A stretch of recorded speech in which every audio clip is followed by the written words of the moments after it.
بسم اللہ الرحمن الرحیم۔ شیرو اللہ کے نام سے جو بڑا مہربان نہایت رحم والا ہے۔ کلام میں نرمی اختیار کرو، کیونکہ الفاظ کے بنسبت لہجے کا زیادہ اثر پڑتا ہے۔ مال حرام سے صدقہ دینے والا ناپاک کپڑا پیشاب سے دھونے والے کی مثل ہے۔ اللہ تعالیٰ جب کسی بندے سے ناراض ہو جاتا ہے تو اسی پاکیزہ لوگوں کی عیب جوئی میں مشغول کر دیتا ہے۔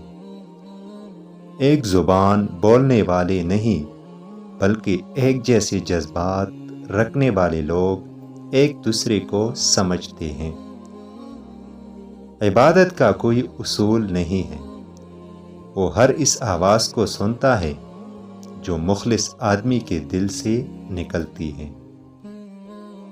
گناہوں سے بچنے کا سب سے آسان طریقہ یہ ہے کہ اچھے دوستوں کے ساتھ بیٹھا جائے جنہوں نے اپنا رخ خدا کی طرف موڑ لیا ہے۔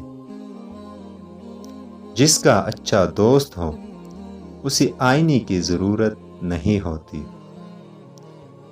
صبر کرو چاہے ہر دروازہ بند ہی کیوں نہ ہو۔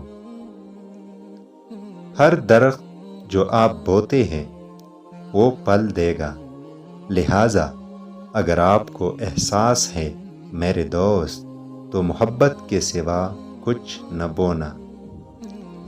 درخت کی طرح بنو اور مری ہوئی پتوں کو گرنے دو۔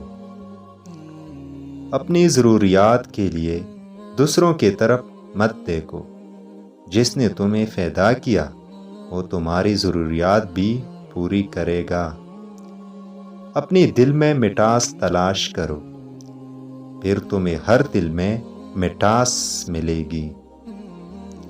تمہاری ساری پریشانیاں تمہاری خواہش کی وجہ سے ہیں، خواہش چھوڑ دو تو تمہیں سکون ملے گا۔